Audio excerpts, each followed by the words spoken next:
Ce matin, je m'efforcerai d'enseigner. En fait, je voulais parler d'autre chose, mais nous sommes poussés par le Saint-Esprit. Et ce matin, je vais parler sur les 3 aspects de la vie chrétienne. Les 3 aspects de la vie chrétienne. En tant que chrétien, il y a des choses que nous devons connaître. C'est important. Les 3 aspects de la vie chrétienne. Nous allons nous lever pour notre première lecture, parce que selon l'habitude, la première lecture, on les fait debout pour honorer le Saint-Esprit qui est présent parmi nous. La Bible dit que la joie de l'Éternel, c'est ma force. Tenons-nous debout, s'il vous plaît. Éphésiens chapitre 4. Éphésiens chapitre 4, nous lisons du premier verset au verset 3. Éphésiens. Je vous exhorte donc, Oui. moi le prisonnier dans le Seigneur, Oui. à marcher d'une manière digne. Vous savez que quand on vient au Seigneur, alléluia, le fait d'accepter Jésus, on devient son esclave. On devient le prisonnier. C'est-à-dire que je ne fais pas ce que je veux, mais je fais ce que lui veut. Amen. Amen. Oui. Donc, c'est le mot prisonnier qui vous fait peur. Non, mais nous sommes esclaves de la justice. Amen. Amen. C'est-à-dire que quand nous venons au Seigneur, il faut que notre propre volonté meure, afin que sa volonté puisse prendre place. Amen. Amen. Alors voilà pourquoi l'apôtre Paul n'a pas honte de dire je vous exhorte donc, je vous encourage, moi, le prisonnier dans le Seigneur. Oui, à faire quoi? À marcher d'une manière digne. Soulignez ça, marcher. Oui, à marcher d'une manière digne. À marcher d'une manière digne. De la vocation qui vous a été adressée. De la vocation, de l'appel qui vous a été adressé. Oui. En toute humilité et douceur. En toute humilité et douceur. Avec patience. Avec patience. Vous supportant les uns les autres avec amour. Oui. Vous efforçant de conserver l'unité de l'esprit. Vous efforçant de conserver l'unité de l'esprit par le lien de la paix. Parole du Seigneur. Amen. Nous pouvons nous asseoir dans sa présence.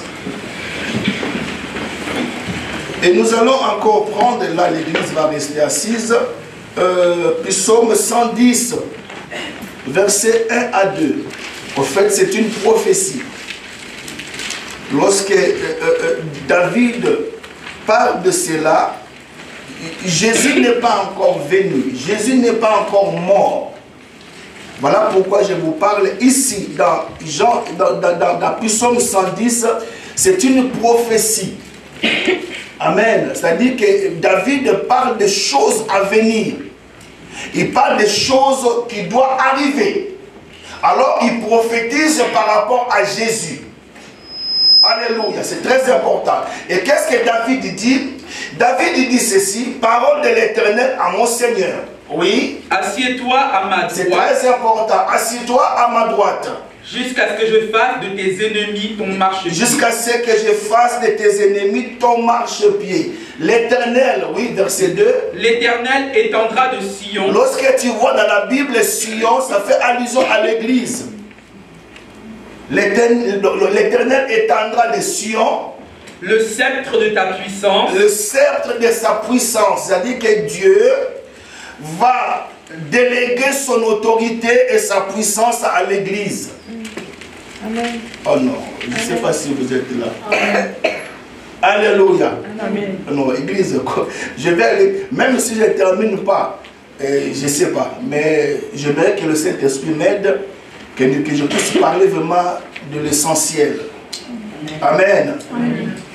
Il dit, le Seigneur, oui. Domine au milieu de tes ennemis. Ah, donc vous voyez que donc, le Seigneur parle de la domination, il parle de l'autorité. Amen. Amen. Est-ce que vous comprenez ça? Amen. Le Seigneur dit à mon Seigneur, viens, assis-toi à ma droite, jusqu'à ce que je fasse de tes ennemis ton marchepied.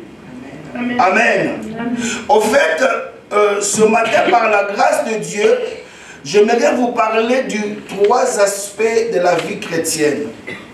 Le premier aspect, c'est être assis. Amen. Ouais, dis avec moi, être assis.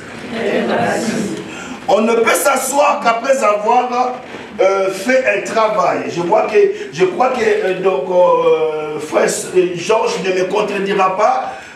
Après le dur labeur, l'homme est appelé à s'asseoir. Amen. Et surtout les gens qui ont fait la sécurité comme moi, alléluia, après une longue journée, tu as besoin de t'asseoir.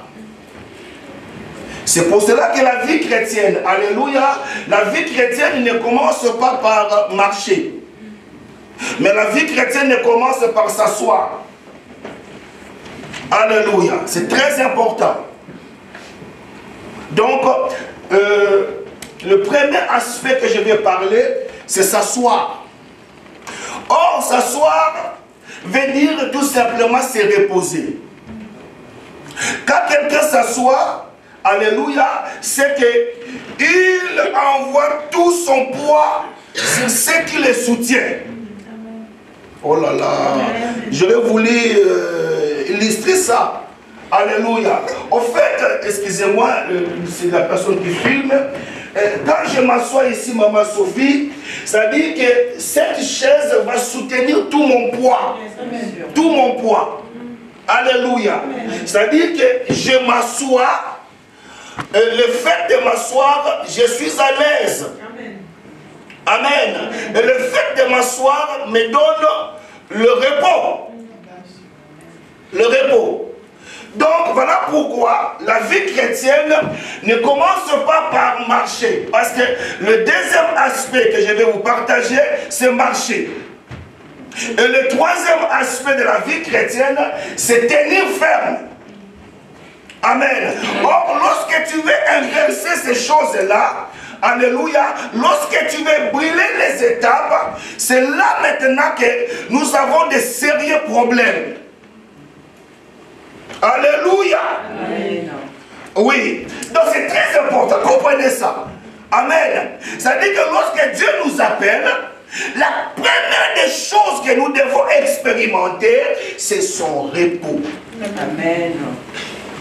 Alléluia. Voilà pourquoi vous remarquerez dans l'Ancien Testament, dans le tabernacle, alléluia, lorsque tu entres dans le tabernacle, alléluia, tu vas remarquer l'autel de sacrifice. Amen. Là où on devait sacrifier des animaux, alléluia, il y avait aussi le cuve d'ablution. Après avoir offert des sacrifices, tu dois te salir. Or, pour entrer dans le lieu saint, tu dois te laver, tu dois te purifier. Amen. Alors, ce qui m'attire au parvis, parce que l'autel de sacrifice, le cuve d'ablution, alléluia, se trouve au parvis. Mais si nous regardons attentivement, nous allons remarquer qu'au parvis, il n'y a pas de chaise. Non, il n'y a pas de chaise. C'est-à-dire que le sacrificateur, alléluia, il n'avait pas droit au repos. Il devait travailler nuit et jour. Il devait être là. Et ce travail-là était confié aux Lévites.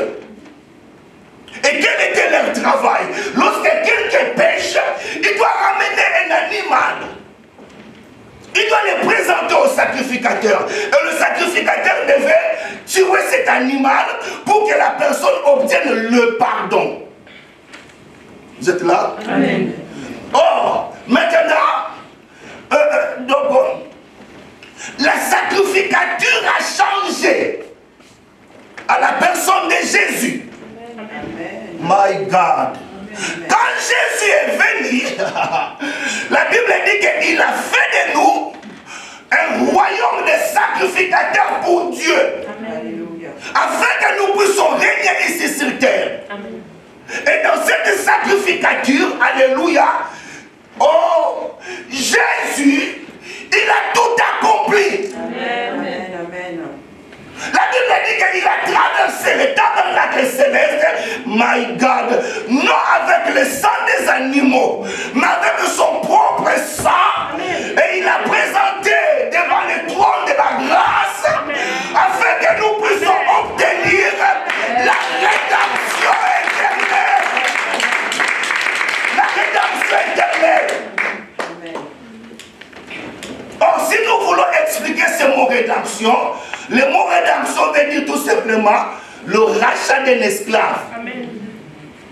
Et quand on parle de la rédemption éternelle, on fait allusion que Jésus a pardonné. J'aime ça. Amen. Il a pardonné nos péchés passés, présents et futurs. Amen. Non.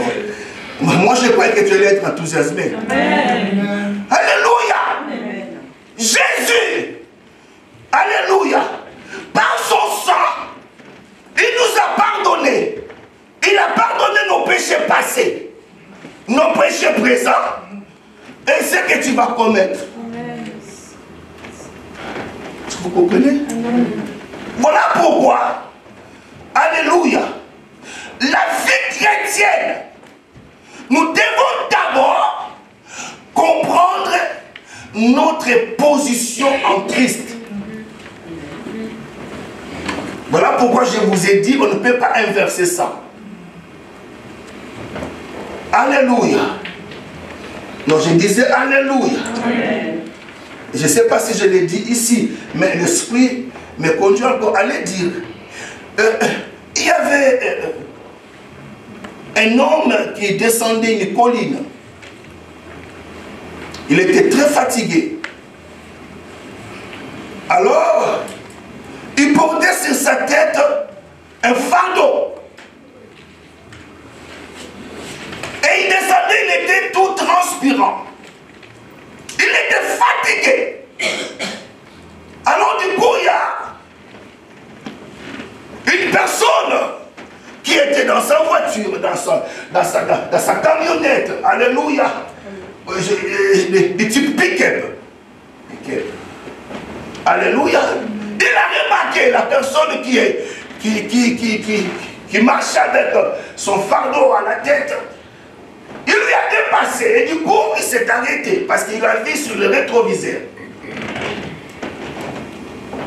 Il s'est arrêté parce qu'il était compatissant. Il a fait marche en arrière. Il dit, ah, il pose la question à la personne. Bonjour monsieur, vous allez où? Il dit non, je vais juste aller au village proche là. Alléluia. Il dit mais non, je suis ému de compassion. Est-ce que tu peux prendre place au bord de ma voiture pour que je puisse t'aider, t'accompagner là où tu vas? Alors la personne a dit, ah, merci, j'ai la chance, merci. La personne est montée et le chauffeur est reparti. Alors quelque chose a poussé le chauffeur à regarder encore au rétroviseur. Au rétroviseur. Vous savez, parfois aussi, nous devons aussi regarder au rétroviseur de notre vie pour voir d'où nous venons, là où Jésus nous a ramassés. Alors nous aurons du respect par rapport à lui. Vous savez, parfois quand quelqu'un tombe dans l'orgueil, il oublie facilement d'où il vient. Voilà pourquoi la Bible dit qu'il ne faut jamais mépriser le faible commencement. Tout ce qui est grand a commencé d'abord petit, maman. Quand la personne, le chauffeur voit la personne assise dans sa camionnette, mais toujours avec son colis sur la tête. Est-ce que vous me comprenez? Mais la personne dit merci. Le chauffeur dit mais ce n'est pas possible. Il arrête la voiture. Il descend. Il dit monsieur, si j'étais pris au bord de ma voiture pour t'aider, pour que tu te reposes, Alléluia. Oh là là. Pour que tu te reposes. Mais pourquoi tu es dans ma voiture et tu portes encore ton fardeau? C'est l'exemple de beaucoup de chrétiens. Nous ne savons pas ce que Jésus a fait pour nous. Mais quand nous venons à Jésus, nous ne voulons pas nous débarrasser de nos fardeaux. Ça peut être des problèmes. Ça peut être la maladie. Mais Jésus-Christ a déjà tout accompli pour nous à la croix. Après avoir tout accompli, il nous appelle maintenant à vivre dans son repos. Amen. Oh là là. Amen. Là, j'ai raté l'église. Retournons dans l'Ancien Testament, en Genèse. La Bible dit que Dieu a tout créé pendant 6 jours. Et le 7e jour, qu'est-ce qu'il a fait? Mais répondez, soyez avec moi. Qu'est-ce que Dieu a fait? Donc cela dit que, est-ce que vous savez que Dieu a créé l'homme à partir de son repos?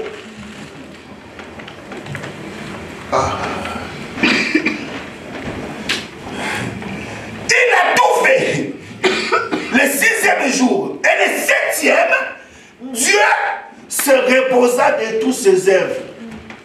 Ça dit que l'homme commence à vivre à partir du repos de Dieu. Amen. Au fait, la vie chrétienne, c'est une vie de position. Alléluia. Oh là là. Au fait, la vie chrétienne, ce n'est pas une question de se débattre. Mais c'est une question de s'asseoir. C'est une question de se reposer. Voilà pourquoi Jésus, en venant, il dit, venez à moi. Venez à moi. Vous tous qui êtes chargés et fatigués, je vous donnerai. Alors, au fait, ce que Dieu attend, c'est comme tout parent normal, ce qu'il attend de ses enfants, alléluia, qu'ils jouissent du repos. Ce que Dieu aussi attend de nous. Lorsque nous nous débattons avec nos difficultés, nous ignorons ce que Jésus a fait à la croix. Est-ce que l'Esprit parle à quelqu'un? Lorsque parfois nous sommes tristes par rapport à nos circonstances, par rapport à nos problèmes, nous ignorons ce que Jésus a accompli pour nous à la croix. Ésaïe chapitre 53. Ésaïe 53. Qu'est-ce que Jésus a fait pour qu'il puisse se positionner à la droite du Père? Qu'est-ce que Jésus a fait pour qu'il puisse s'asseoir à la droite du Père? Voilà pourquoi je vous ai dit, on ne peut s'asseoir qu'après avoir travaillé. Et Jésus sur la croix, il a travaillé. Ésaïe chapitre 53. Dis avec moi que Jésus, il a travaillé Mamanana. Et après son travail, il a regagné sa position. Voilà pourquoi Ésaïe commence son chapitre en disant qui a reconnu les bras de l'Éternel. Au fait, lorsqu'on parle que Jésus est assis à la droite du Père, ce n'est pas, alléluia, ce n'est pas que vous voyez un Père et à sa droite un Fils. Non. Je vais encore vous illustrer ça, parce que j'aime prêcher avec des explications, des exemples.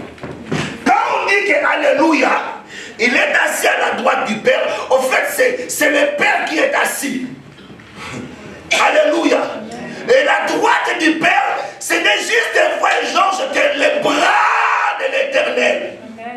Or, en parlant du bras de l'Éternel, on parle de sa puissance. On parle de son autorité. Je ne sais pas pourquoi on n'a pas dit qu'il est assis à gauche de l'Éternel. Mon Dieu à la droite. Mais qu'est-ce que Jésus a fait pour hériter cette position? En fait, le travail, c'est lui qui l'a fait. Et il nous invite, Maman Virginie, à entrer dans son repos. Amen. La vie chrétienne, c'est une vie de repos. Je ne peux pas croire à ce christianisme, alléluia, qui permet aux gens de souffrir toute leur vie et après leur mort, ils se retrouvent au ciel. Non. Ce n'est pas la pensée de Dieu. Nous devons déjà commencer à expérimenter le ciel. Amen. Ici dans ce monde. Amen. Amen. Vous savez pourquoi le monde a du mal à venir à l'église? Parce que tout ce que le monde subit, les chrétiens aussi le vivent.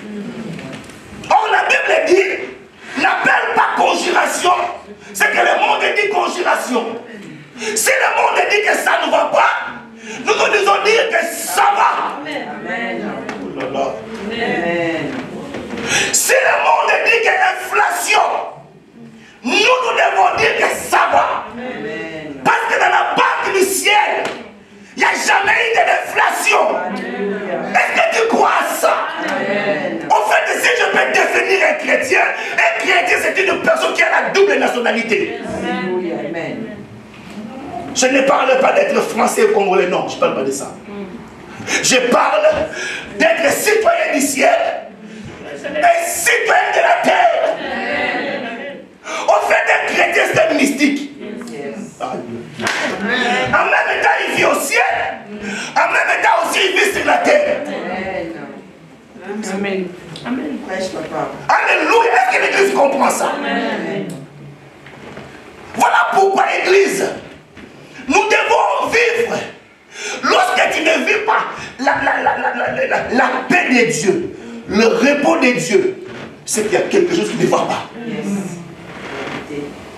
Voilà pourquoi Jésus a dit, je vous donne ma paix, je vous laisse ma paix, et je ne vous la donne pas comme le monde la donne.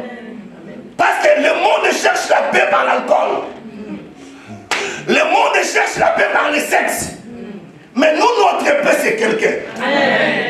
Notre paix, c'est Emmanuel. Notre paix, c'est Jésus. Alors, Jésus de Nazareth. Est-ce que l'Église comprend ça? Nous allons voir ce que Jésus a fait. Ésaïe 53. Nous commençons par le verset 10. Ésaïe 53, à partir du verset 10, la parole du Seigneur. Il a plu à l'Éternel de le briser par la souffrance. Oh, est-ce que l'Église comprend ça? Amen. Quand tu viens au Seigneur, voilà pourquoi je vous ai dit, alléluia, tu ne vis plus pour toi-même. Oh. Tu dépends de Dieu. Vous savez, ici le mot brisé, alléluia, Dieu ne peut jamais multiplier le pain sans d'abord le briser. Ah là là. Il y a beaucoup de gens qui viennent à l'église qui sont encore intacts. Et tant que tu es encore intact, Dieu ne peut rien faire. Allez demander à Jacob. Allez, oh my God. Jacob, après avoir rencontré Elohim, alléluia, commence à boiter. Commence à boiter. Voilà pourquoi Dieu, avant de multiplier le pain, il doit d'abord le briser. C'est ce que aussi Dieu veut faire dans ta vie. Sans le brisement, Dieu ne peut pas te donner au monde. La Bible dit, il a plu à l'Éternel. Il y a des choses qui plaisent à Dieu. Lorsque Dieu nous brise, il va enlever notre orgueil. Amen. Lorsque Dieu nous brise, il va enlever notre moi. Il y a trop de moi en nous. Et cela empêche l'action du Saint-Esprit. Oh, est-ce que quelqu'un est avec moi? La Bible dit qu'il a plu à l'Éternel de le briser par la souffrance. Papa Georges, la souffrance, c'est comme un pédagogue auprès de Dieu. Si nous avons du mal à comprendre, pour nous briser, Dieu va prendre les professeurs qu'on appelle souffrance. Amen. Et, aïe. Il y a des gens qui sont têtus. Et aussi longtemps que tu es têtu, comme un caillou, alléluia, Dieu va faire un grand travail dans ta vie. Jusqu'à ce que tu sois brisé. Donc en fait, Dieu commence par le brisement. Et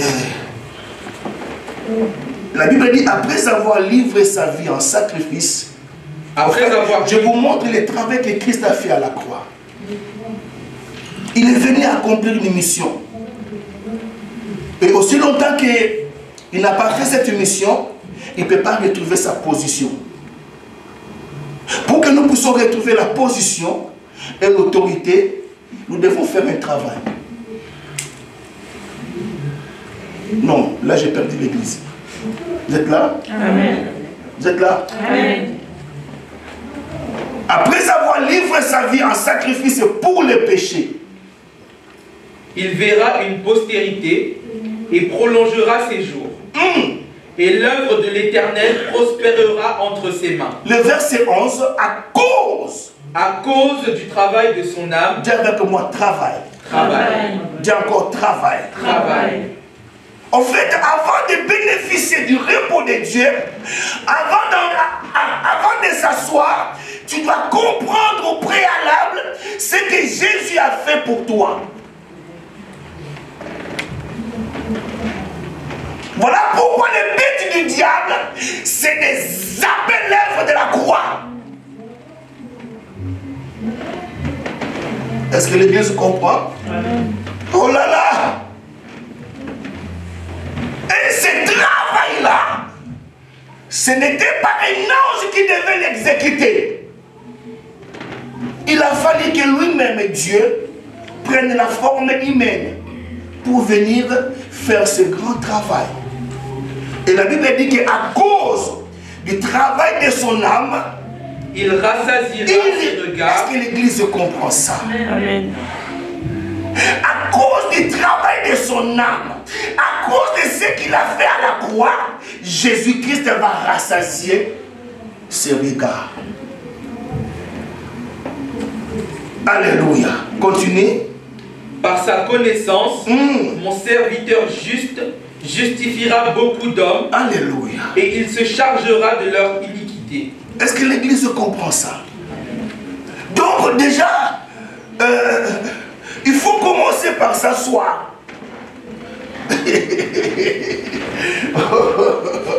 Je ne sais pas si l'église est avec moi ce matin. Amen.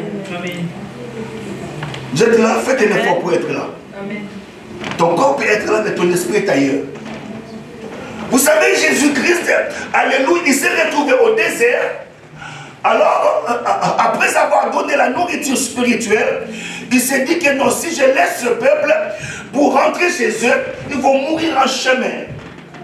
Alors il se tourne vers ses disciples, il leur dit, donnez-leur vous-même à manger. Mais les disciples, ils ont dit, mais Seigneur, mais nous sommes au désert. Nous sommes au désert. Et le temps est avancé. Il fait noir.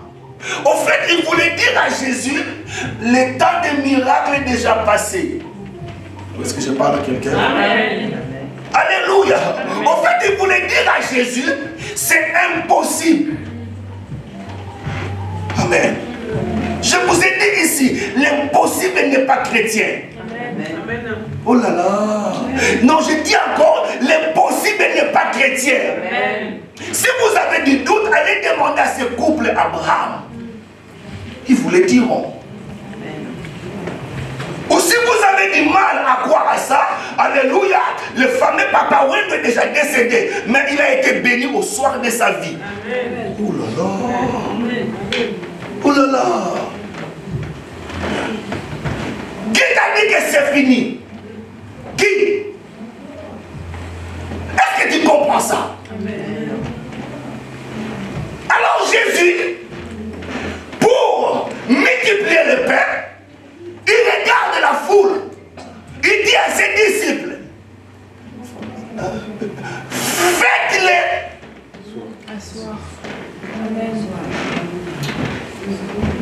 Quand tu viens à Jésus, la première des choses, c'est de s'asseoir.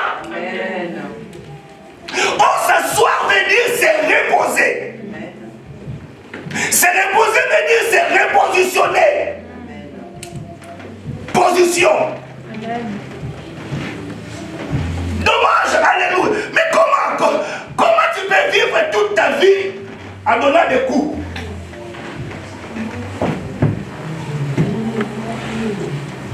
Non, vous ne me comprenez pas. La vie chrétienne ou le combat spirituel fait partie de la vie chrétienne. Mais toute ta vie, tu n'es pas appelé à te battre. Oh. Maman Sophie, je ne sais pas si vous me comprenez. Alléluia. C'est comme par exemple ton enfant. Alléluia. Ça dit qu'il est avec toi à la maison, mais il ne fait que se débattre. Non, vous ne comprenez pas ce matin. J'ai l'impression d'avoir raté ma prédication. Alléluia. Amen. Jésus dit, aussi longtemps que vous êtes debout, je ne peux rien faire. Faites-les asseoir, mais faites-les asseoir par rangée.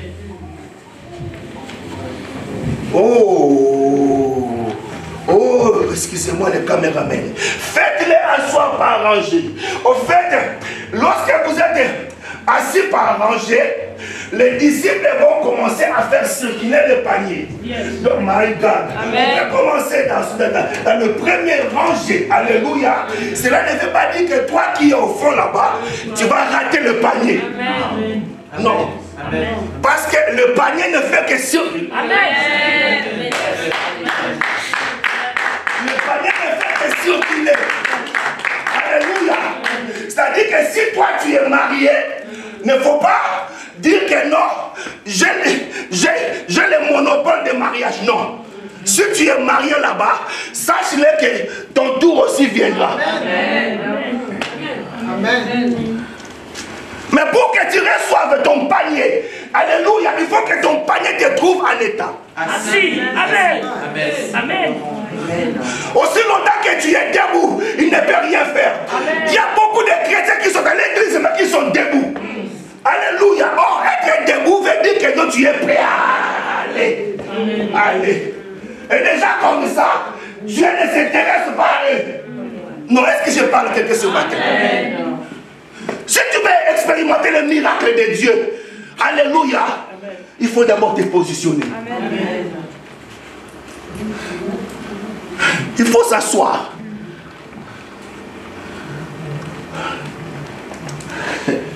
Je ne suis pas un voleur. Alléluia. Amen. Alors maintenant, après avoir compris ta position au ciel, regardez, je vais vous montrer quelque chose. Oh, l'heure va très très vite. Et pourtant, je me suis dit que non, je dois passer 45 minutes. J'ai déjà dépassé. Ephésiens chapitre 1. Maintenant, je vais te montrer ta position en Christ. C'est pour cela que non, je n'ai pas honte de te dire que tu n'es pas n'importe qui. Amen. Tu dois connaître ta position. Ephésiens chapitre 1er, verset 20 à 21. Ephésiens chapitre 1er, verset 20 à 21, de la parole du Seigneur. Il l'a déployé en Christ, en le ressuscitant des morts et en le faisant asseoir à sa droite dans les lieux célestes. Vous savez, parfois lorsqu'on lit la Bible, il y a des mots, alléluia, si tu ne comprends pas ça, et tu rates aussi la révélation. Quand la Bible dit qu'il a déployé en Christ, cela veut dire que la même force, la même puissance que Dieu a utilisée pour créer le monde, c'était cette même force que Dieu a utilisée pour ramener Christ de la mort à la vie. Amen. Vous voyez? Amen. Vous voyez? Amen. Voilà pourquoi il y a des choses auxquelles tu ne peux pas aller vite. Il a déployé en Christ en les ressuscitant des morts. Alléluia. Non, je vous montre maintenant la position du Christ et notre position. Après avoir accompli le travail qu'on vient de voir à Ésaïe, quel travail il est venu accomplir? Mourir pour nous à la croix. Et lorsqu'il est mort, Dieu a déployé en Christ en les ressuscitant des morts. Ça, c'est la première étape, la résurrection. Deuxième étape, ascension. Et troisième étape, s'asseoir. Est-ce que l'église est là? Amen. Alléluia. Donc, la même expérience que Jésus a fait, alléluia, quand Christ est mort, nous aussi nous sommes morts. On dit, vous ne croyez pas. Alléluia. On dit, vous ne croyez pas. Quand Christ est ressuscité, la Bible dit qu'en les restant de mort et en les faisant asseoir.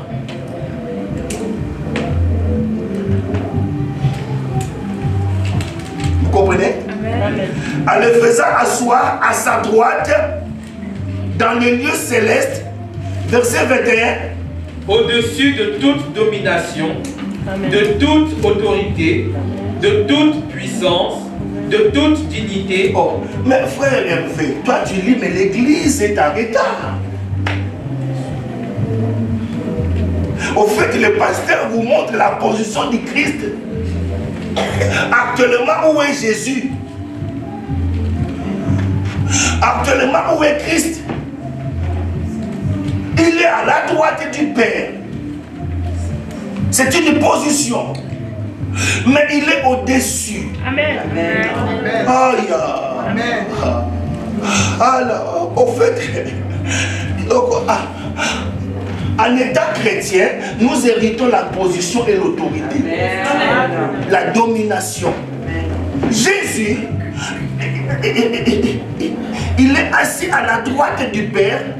Dis avec moi au-dessus. Au-dessus. Au-dessus de quoi? Au-dessus de quoi? Au-dessus de toute domination, de toute autorité, Amen. de toute puissance, Amen. de toute dignité. Yes. Si tu comprends ces choses, maman, la maladie va quitter ton corps. Voilà pourquoi le diable s'arrange pour que les chrétiens ne sachent pas leur position en Christ.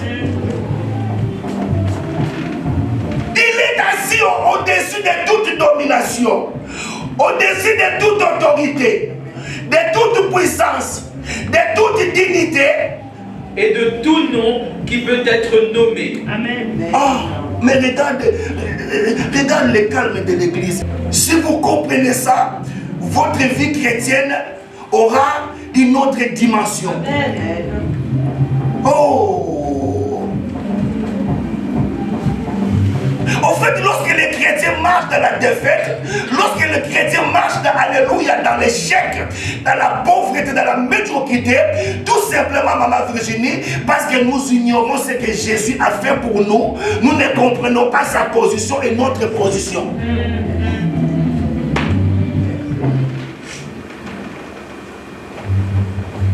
Alléluia.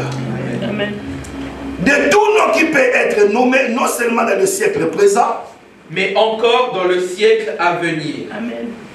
Il a tout mis sous ses pieds Et il l'a donné pour chef suprême à l'Église. L'autorité qu'il a héritée, il n'a pas conservé ça pour lui-même. Il a donné ça à son épouse. Et cette épouse, c'est toi. Mais regarde ta façon de répondre. Regarde comment tu es. Regarde les chrétiens.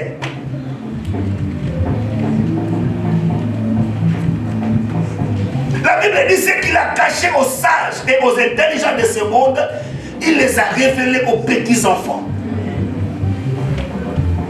Oh là là. Nous avons compris la position du Christ maintenant. Amen. Regardons maintenant Ephésiens 2, verset 8. Non, verset 6. Il nous a ressuscités ensemble. Oh. Amen. Et nous a fait asseoir ensemble dans les lieux célestes en Jésus-Christ. Amen. Amen. Amen. Maman Doriane, maman, pardon, avec beaucoup de respect que je te dois. Viens un peu, parce que l'onction m'a dirigé vers toi. Viens un peu, viens un peu. On va lire Ephésiens 2, verset 6 avec maman Doriane. Il nous a ressuscités. Il nous a ressuscités. Papa, tu peux lire. Il nous a ressuscités ensemble. Oh, Malembe, doucement. Or, pour être ressuscité, il faut d'abord mourir. Amen. Amen. Amen. Tu ne peux pas ressusciter si tu n'es pas mort. Amen. Lorsque nous mourons par rapport au péché, le Saint, my God. La Bible dit ceci: si l'esprit qui a ramené Jésus de la mort à la vie habite à nous, le même esprit aussi ramènera nos corps mortels à la vie. Amen. Amen. Amen. Amen. J'aime la parole. Amen. Alléluia. Amen. Et lorsque nous acceptons de mourir par rapport au péché, le Saint-Esprit vient et nous fait ressusciter. Dis avec moi, ensemble. Ensemble. Il nous fait ressusciter ensemble. Ensemble. Est-ce que tu peux continuer? C'est-à-dire que nous sommes ressuscités ensemble. Alléluia. Continue. Et nous a fait asseoir. Non seulement il nous a ressuscités ensemble, et il nous a aussi positionnés. Amen. Oh là. Amen. Amen. Amen. Je ne sais pas si je dois vous prêcher à Kiyaka ou à Tétel.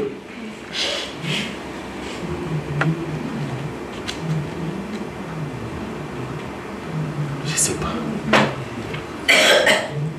Je vous montre la position du chrétien.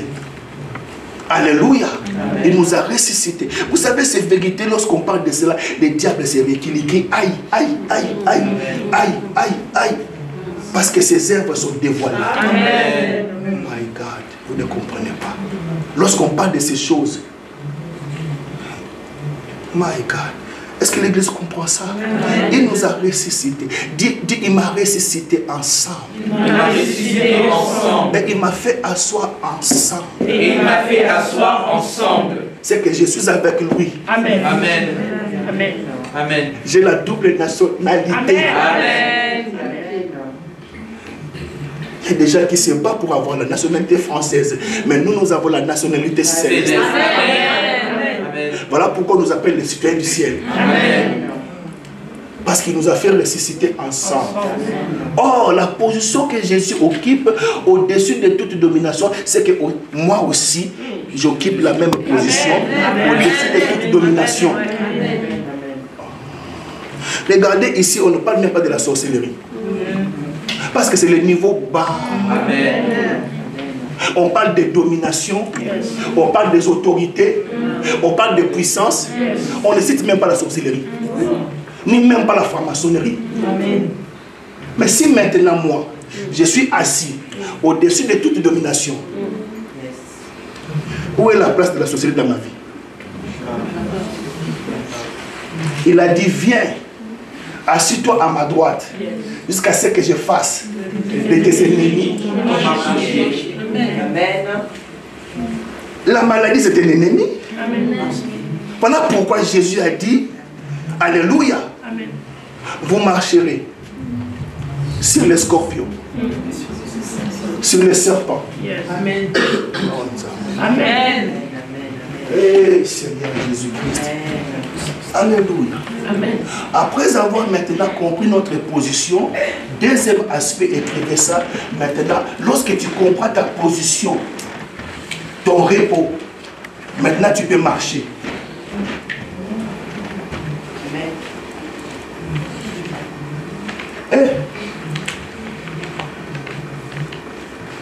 Or, beaucoup de gens maintenant, ils ne comprennent pas que non, ils doivent vivre le repos de Dieu, ils se précipitent pour marcher. Ah, ça Alléluia. Amen. Je dis qu'après avoir compris ta position en Christ, deuxième aspect maintenant, c'est la marche. En fait, notre marche dépend de notre position céleste. Amen.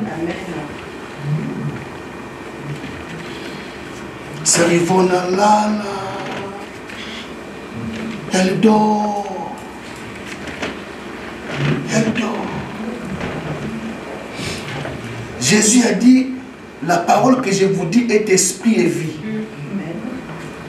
Si cette parole ne nous change pas, il n'y a pas d'autre chose qui peut nous changer. La Bible dit, dans leur souffrance, ils ont crié à Dieu.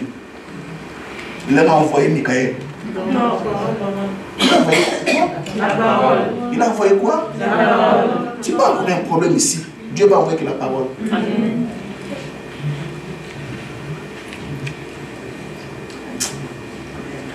Ah, Seigneur. Hébreu.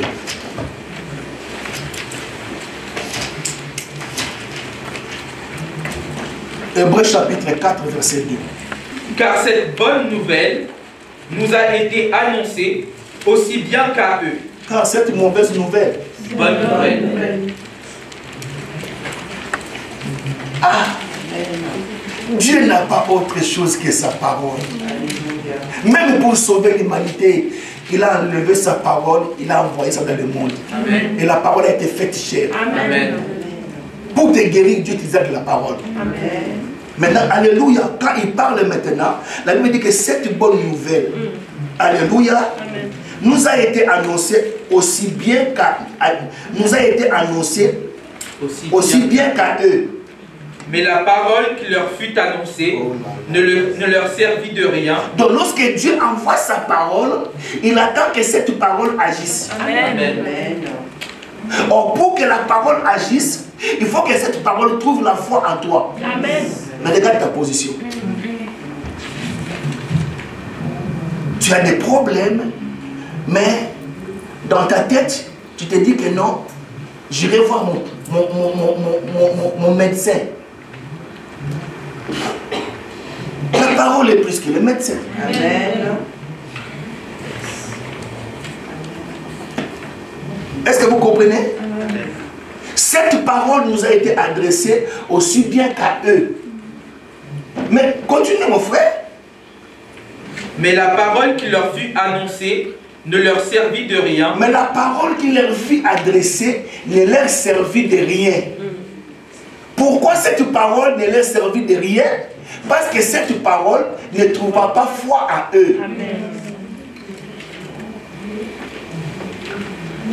Il y a des gens qui attendent. J'attends. Comme on nous a prêché par Sernana, la promesse et l'accomplissement. J'attends que Dieu accomplisse ça. Il a déjà envoyé sa parole. Il a déjà envoyé. C'est à toi de saisir cette parole et de croire en ça.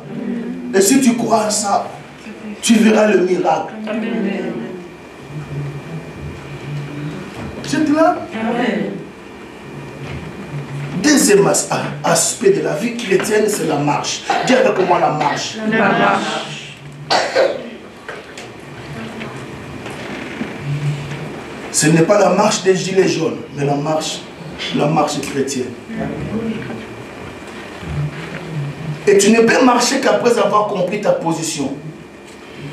Et quelle est ta position?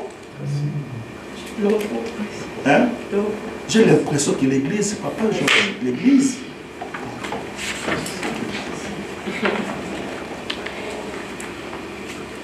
quelqu'un. Premier aspect, c'est s'asseoir. Or, s'asseoir veut dire se reposer. Deuxième aspect maintenant, après avoir compris ta position, maintenant tu peux marcher. Tu peux marcher avec beaucoup de fierté. Amen. Parce que tu connais ta position. Et ta position, c'est le repos. Mais comment devons-nous marcher maintenant? La première des choses, nous devons marcher dans la sanctification. Que je continue pour que j'arrête. Dieu veut que moi marcher. Marcher. Pas de marcher des noisettes, marcher, la marche. Après avoir se reposé, après avoir se positionné, maintenant tu peux marcher. Mais la marche qu'on nous demande ici, c'est marcher dans la sanctification. Pourquoi devons-nous marcher dans la sanctification? C'est pour voir Dieu. Amen. Est-ce que vous savez que la sanctification nous permet de voir Dieu dans ce monde? Amen. Pas au ciel. Amen. Ici d'abord.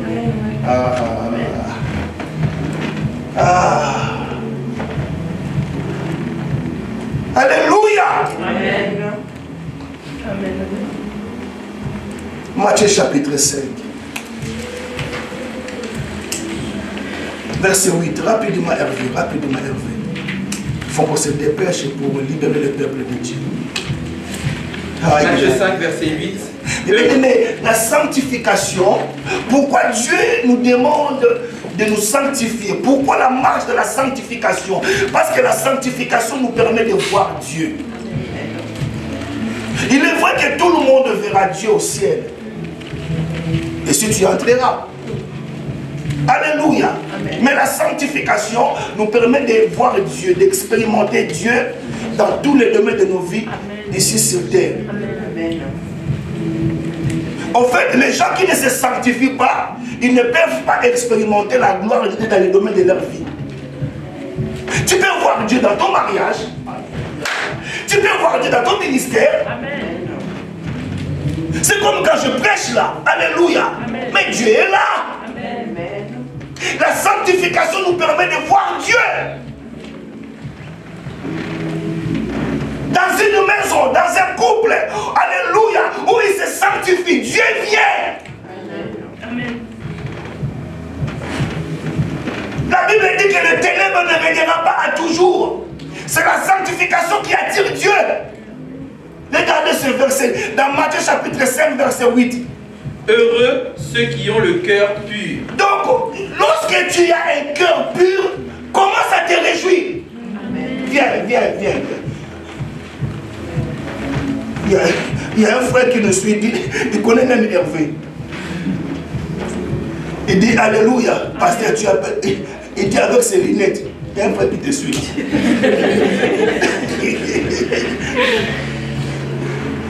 Alléluia. Amen. Lorsque ton cœur est pur, or la pureté veut dire l'absence de souillure. Il y a des choses qui nous souillent. Ton portable peut te souiller. La télé peut te souiller.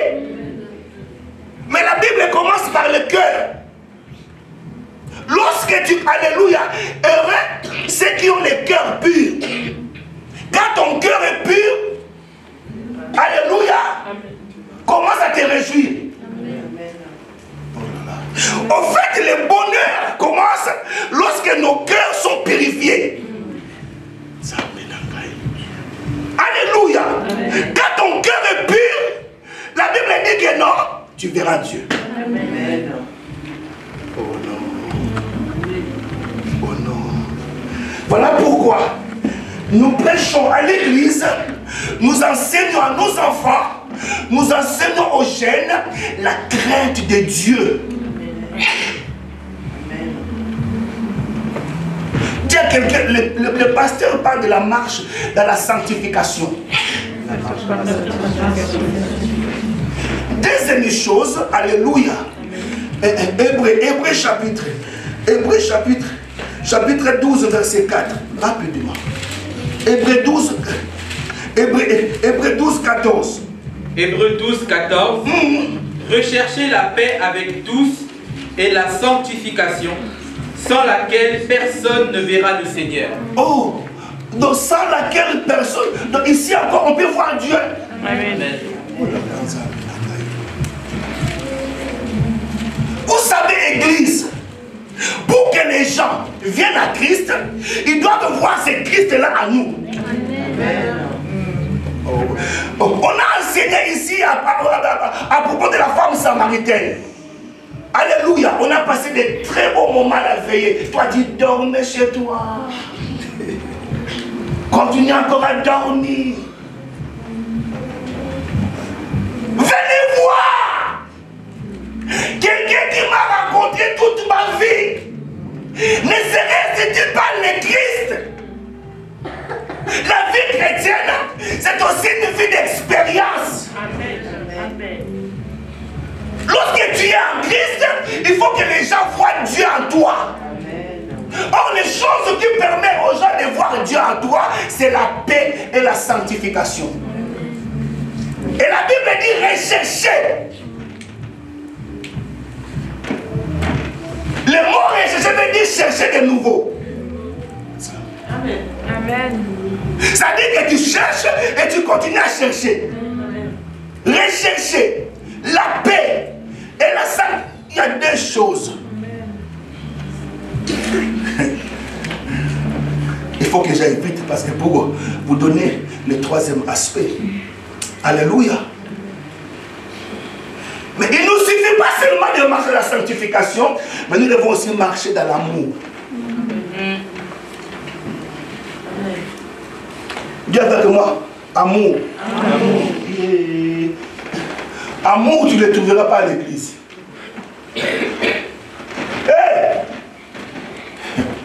Notre marche là, après avoir compris notre position, maman, alléluia, nous devons maintenant marcher avec assurance. Mais comment? Dans la sanctification, dans l'amour. Donc notre marche, c'est la marche dans l'amour. Or l'amour consiste à quoi? À aimer Dieu et à aimer son prochain. Hey, aimer Dieu. Jésus a dit aimez-vous les uns les autres. C'est à cela que le monde. Amen. Oh là là. Le monde ne reconnaîtra pas que nous sommes des enfants de Dieu si nous venons à l'église.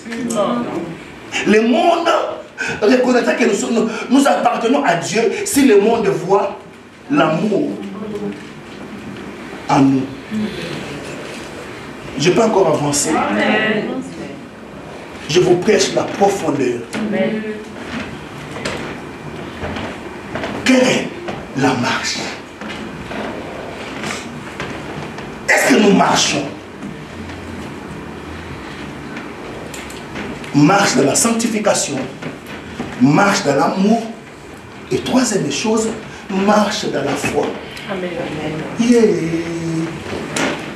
Après avoir ma vie, je n'ai compris ma position. Il y a des gens qui ne prennent même pas note. Merci parce que vous avez des cerveaux impeccables. Impeccable qu'elle est. Nous sommes à l'école du Saint-Esprit. Prends note, maman. Ces choses-là, un jour, tu vas les enseigner à tes enfants. Amen.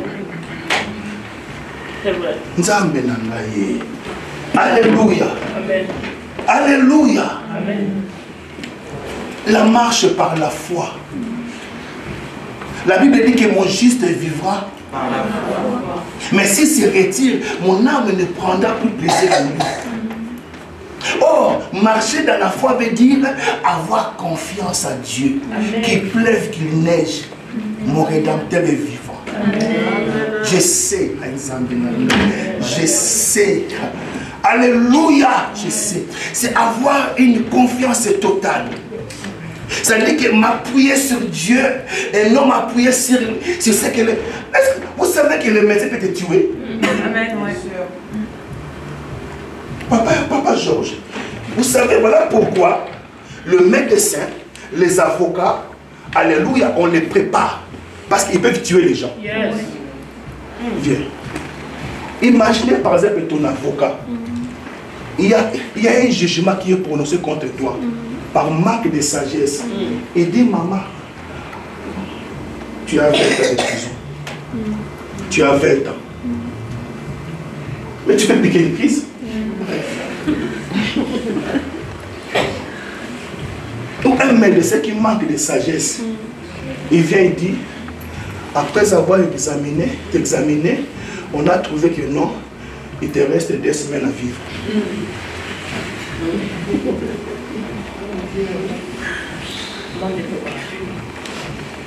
Voilà pourquoi le médecin et l'avocat, ils préparent leurs patients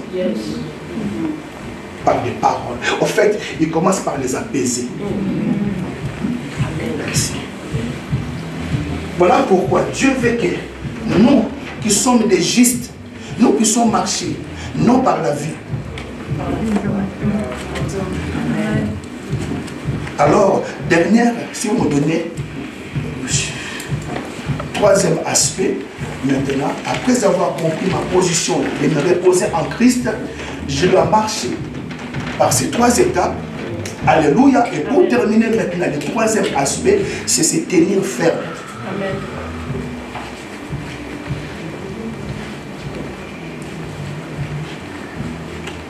Je vais garder en français courant ou parole de vie.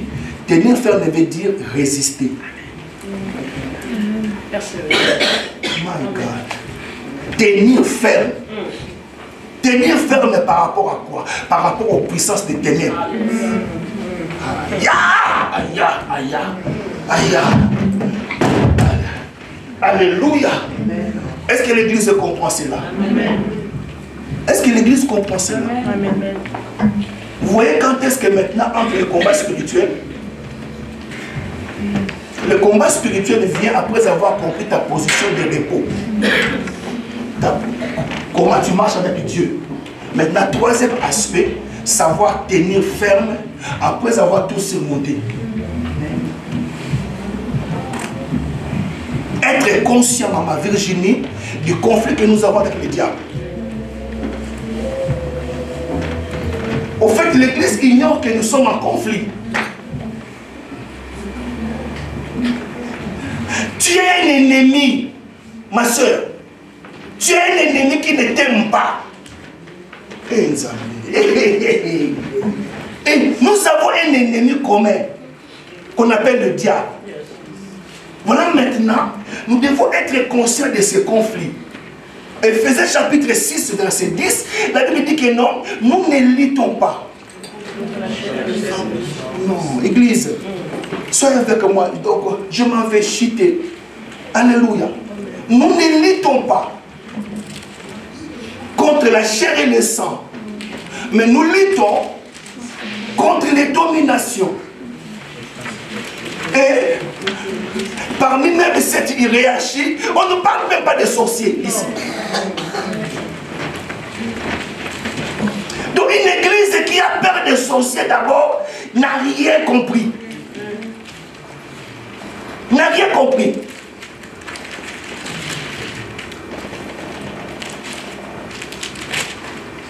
Éphésiens chapitre 6.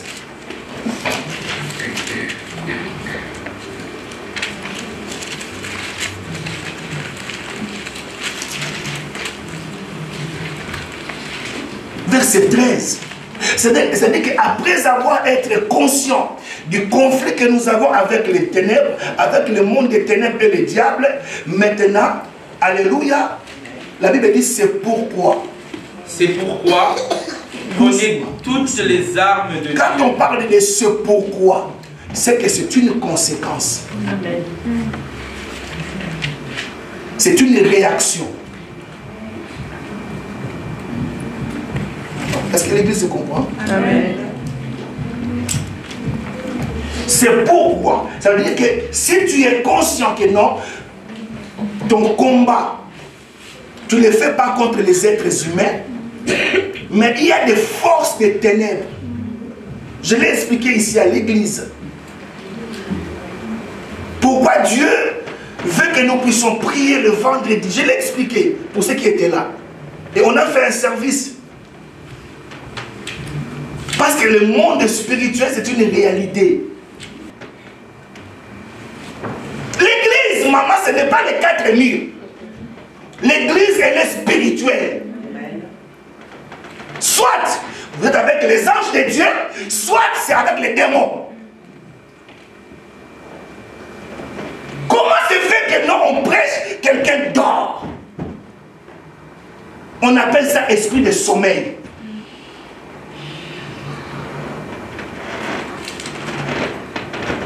Ah bon? Nous devons tenir ferme. Après avoir tout surmonté. Tenir ferme veut dire résister. Résister. C'est-à-dire que de l'autre côté, il met la pression. Toi aussi, tu mets la pression. Amen. Force contre force. Et moi, j'ai compris ça à l'église. Et nous, notre force, alléluia, on met la pression par la prière, par des jeûnes, par des retraites. Dans cette église-là, ils gênent beaucoup. Ils gênent beaucoup. Chaque fin du mois, gêne. Mais la Bible dit que c'est genre de démons. Ne peut partir qu'en mangeant. Merci.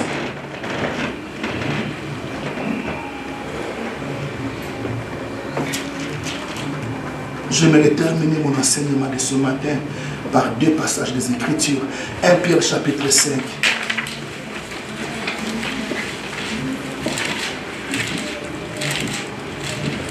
Oh, pour tenir ferme, Église.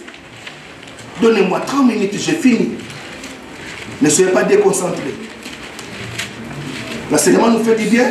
Amen. Pour tenir ferme, après avoir tout surmonté, nous devons prendre les armes, les armures de Dieu. Dis avec moi les armures de Dieu. Les armures de Dieu.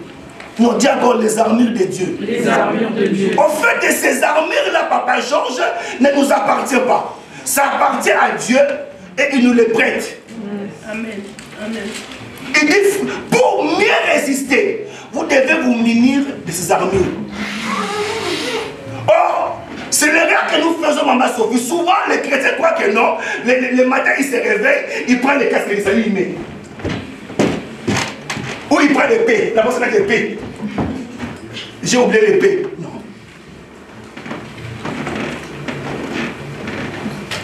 Revêtir des armes de Dieu, alléluia, c'est une mode de vie. Amen. Oh, je croyais que tu allais acclamer Jésus. Les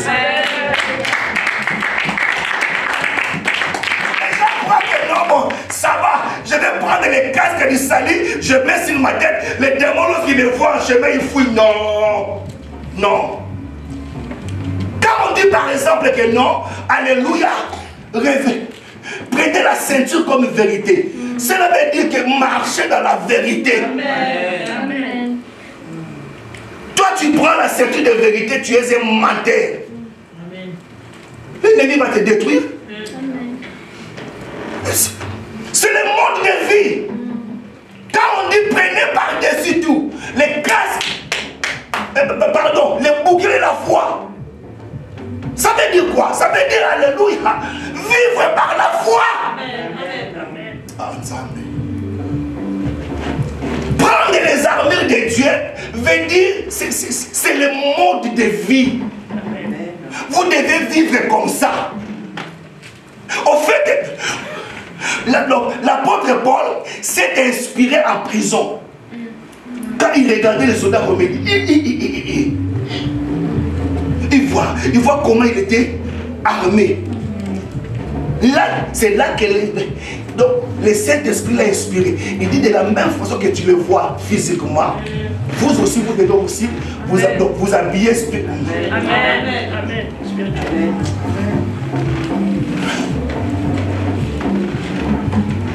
Et ce genre d'enseignement, tu veux que le pasteur termine pour que tu ailles manger le pizza? Ou chauffer ta barquette? Dis avec moi, c'est plus que le pizza. Est-ce que l'Église comprend ça? Amen. Ça va? Oui, Église.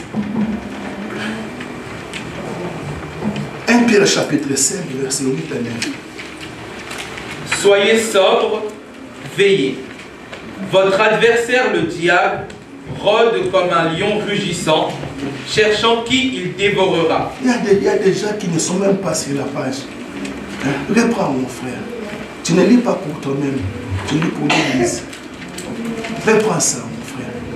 Soyez sobres. Aïe, aïe, aïe, aïe, aïe, aïe. Vous voyez que c'est le mode de comportement. Être chrétien, c'est afficher un comportement. C'est le mode de se comporter. Soyez sobre. Ça dit que soyez modérés. Évitez les excès. Là maintenant, on s'étend vers la fin de l'année. Le même chrétien, le même chrétien, tu le trouveras. Soyez modérés. Évitez les excès. Soyez équilibrés. Soyez équilibrés. Pourquoi devons-nous être sobres? Pourquoi devons-nous être équilibrés? Pourquoi, Église? Parce que nous avons un adversaire. Nous avons un ennemi. La Bible dit qu'il rôde. Il rôde. Le diable peut rôder à l'église. Il peut rôder chez toi à la maison. Il peut rôder tout autour de tes enfants. Il peut rôder autour de ton mari. Autour de ta femme. Voilà pourquoi Dieu nous demande d'être équilibrés. Il ne faut pas que la balance soit du côté gauche. Un jour à l'église, un jour dans le monde. On commence à donner à Dieu des quotas. Tu m'as vu le mercredi, tu ne verras que le dimanche passé. Tu ignores ce que le monde des ténèbres envisage contre toi. Que Dieu nous fasse comprendre, l'Église.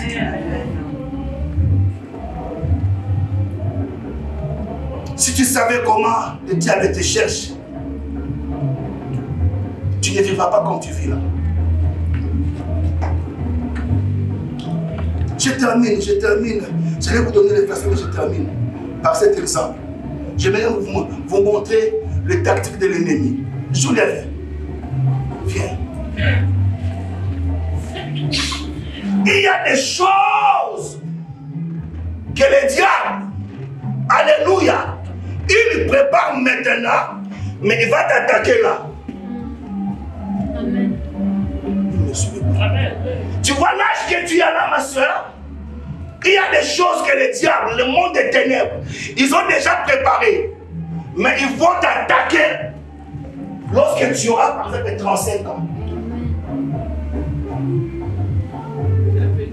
Et pour éviter à ces choses, tu dois te préparer.